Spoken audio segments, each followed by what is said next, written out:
Tonight, we step behind the lace curtains of the Victorian age, a world of refinement and restraint, of candlelit parlors and whispered conversations, a time when beauty was not simply admired, it was demanded. To be pale was to be pure, to be delicate was to be desirable, to look fragile was to be admired. But beneath this elegance lurked something darker. Hidden inside powders, creams, and even the very fabrics that brushed against their skin was a poison. It came in the form of a fine white dust, as soft as sugar, as innocent as flour. They called it arsenic, and it promised transformation. It promised radiance, refinement, and the glow of eternal youth. And so, women embraced it, not reluctantly, but willingly, faithfully, desperately. They powdered their cheeks with it, smoothed creams laced with it into their skin. Some even swallowed it in tiny doses, convinced that it would brighten their eyes and banish blemishes. And for a time, it seemed to work. Faces glowed, cheeks bloomed faintly pink. Under soft light, they looked ethereal, otherworldly. But this radiance was not a gift. It was a mask that slowly consumed the face beneath it. Fashion demanded more.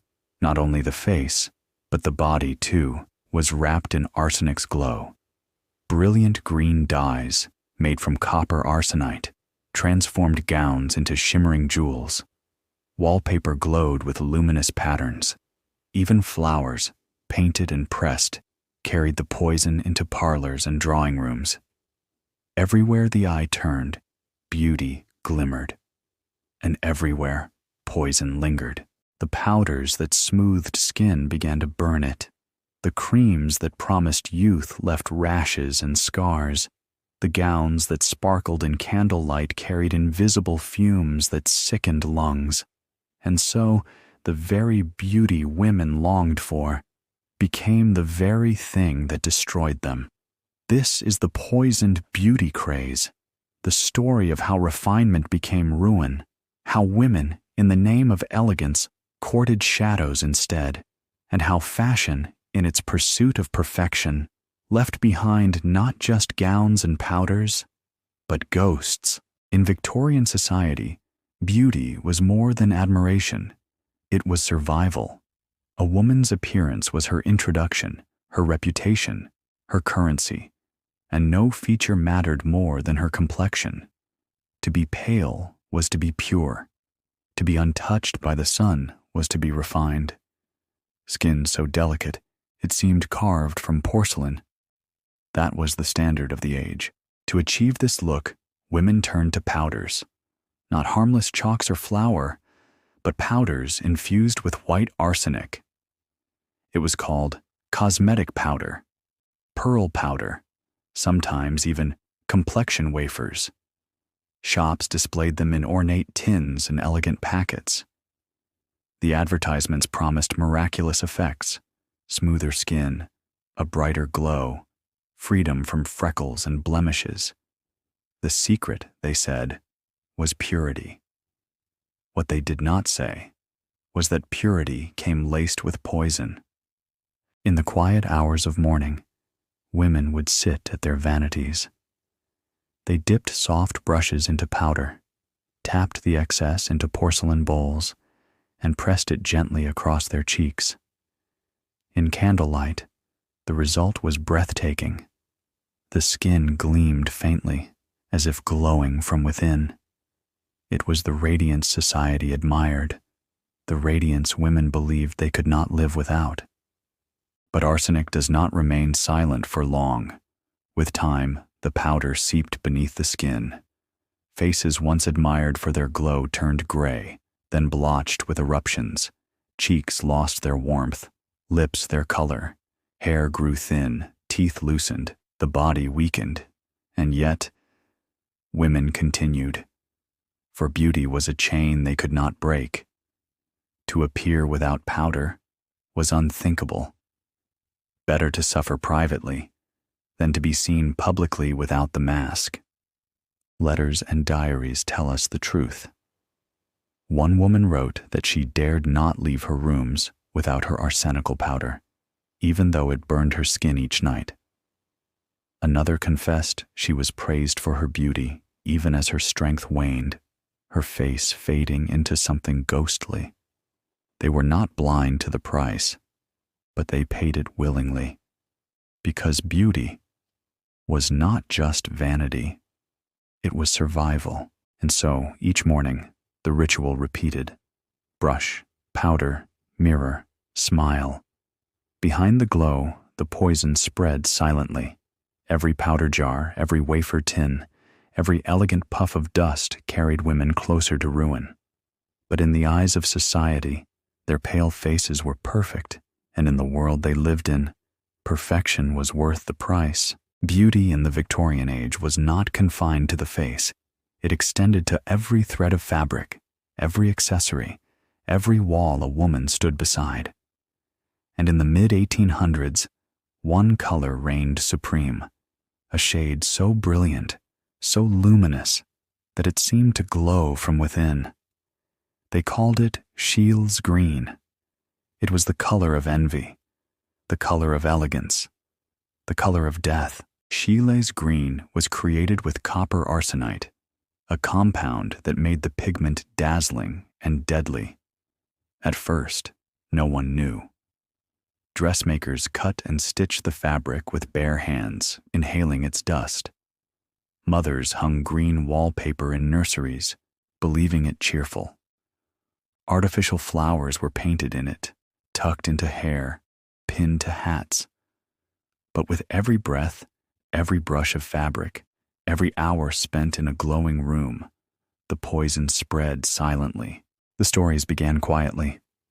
A young woman fainting at a dinner party, a maid collapsing after long hours cleaning a green-papered room, an entire household coughing and wasting away, their only common bond, the dazzling walls around them. The pattern was clear, but no one wanted to see it, because this color, this poison, had become fashion's crown jewel. Doctors began to warn. One German physician described patients whose health failed after wearing or handling the green dye. Another declared green wallpaper a slow and certain death sentence. But society did not listen. Instead, the brilliance of Scheele's green only grew more popular. The brighter the gown, the higher the admiration. The more luminous the wallpaper, the more refined the home appeared. It was not just fashion, it was status.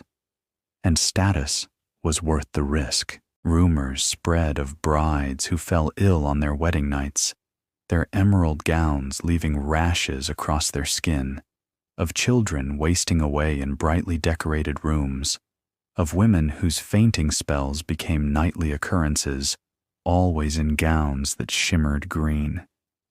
And yet, still, the dye was celebrated. Still, it was worn. Still, it was adored. In time, satirists gave the garments a new name: poison dresses.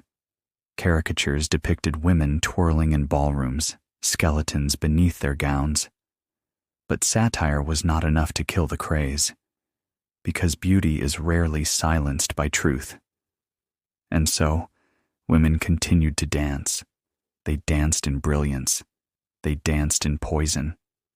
And many never danced again. By the height of the Victorian era, the dangers of arsenic were no longer unknown. Doctors whispered warnings. Satirical papers mocked the craze.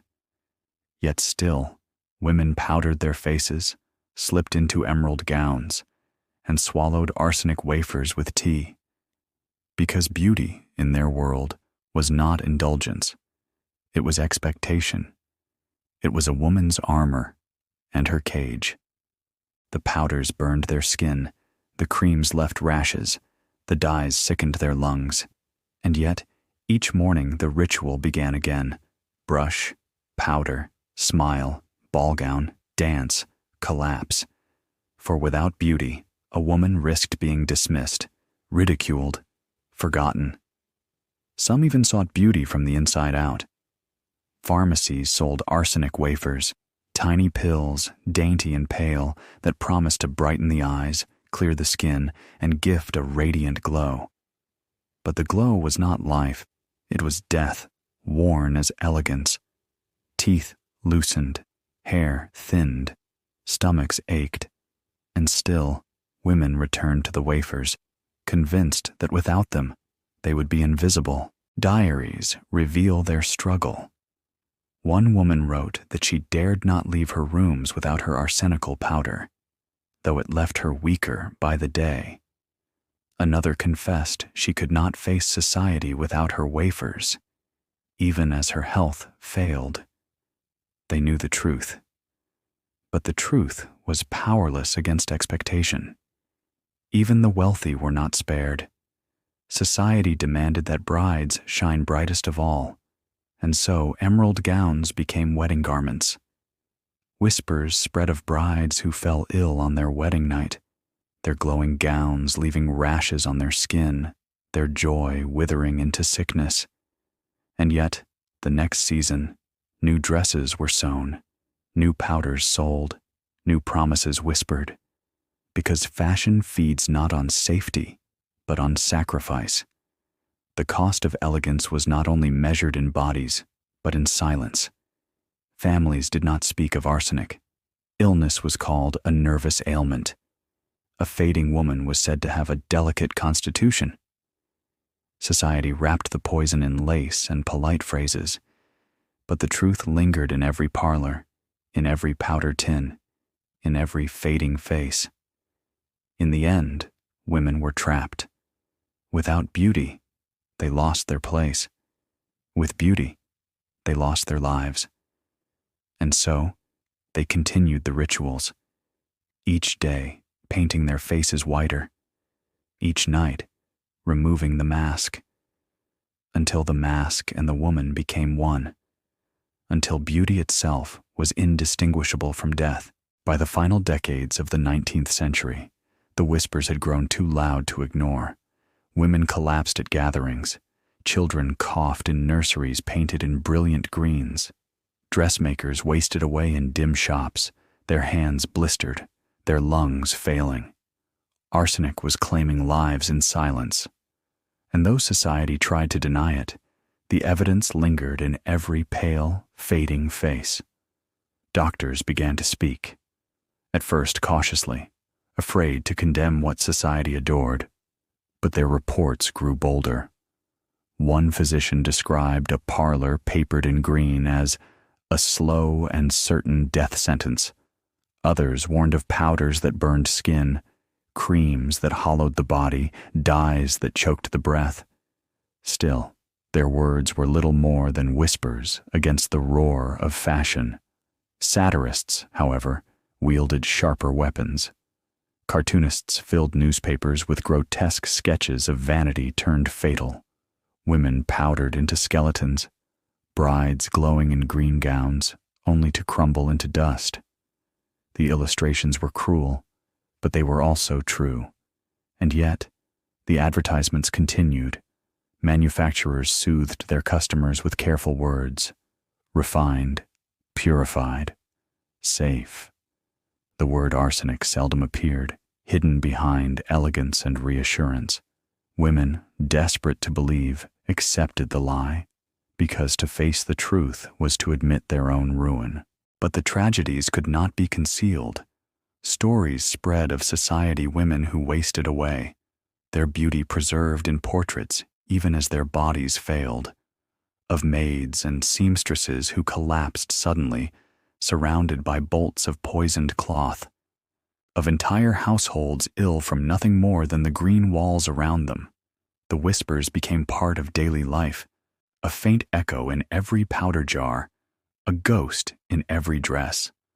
Still, the rituals continued, because fashion does not end when truth arrives. It lingers. It feeds on denial. And so, women powdered their cheeks, laced themselves into glowing gowns, and stepped into parlors heavy with poison. They smiled, they danced, they fainted. They returned home weaker than before, until at last they became what society had demanded of them all along: perfect, pale, fragile, and ghostly. And so tonight, we leave the boudoir of the Victorian age, the powders, the creams, the glowing gowns that shimmered with death. We remember the women who longed to be radiant, but found only ruin. Women who sought admiration, but became whispers instead. May their stories remind us that beauty, though fragile, is never worth the poison. And as you close your eyes tonight, let the shadows fade. Let your rest be gentle, and let your dreams be free from the ghosts of yesterday.